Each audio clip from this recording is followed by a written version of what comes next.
Tossed up again, and Paras Khadka takes the invitation, goes over the onside. What a lovely way to get off the mark.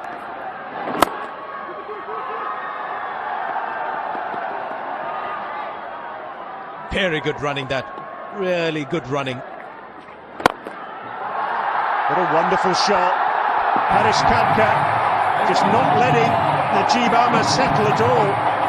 Terrific over extra cover. Or more. Slower ball. And all the way to long on and dropped. Oh, what a terrible miss. Tanveer Afzal it was.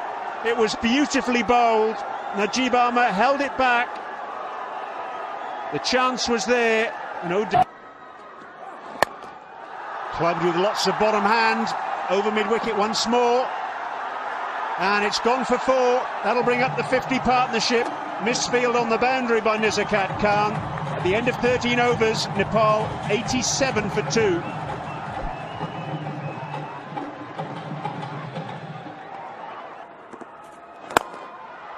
Clubbing shot down the ground by Khadka, and it'll go for 4. Big heave. Who's going to get it? And it's safe. Yeah, got a hand on it. Couldn't be taken. And so the captain survives, and he goes into the 40s now. That's a massive hit. That should be taken, is it? Yes, he's caught this time. Didn't have enough power or the elevation to get it over the fielder at long on. So he's dismissed. But not after proving a point. The captain has played a captain's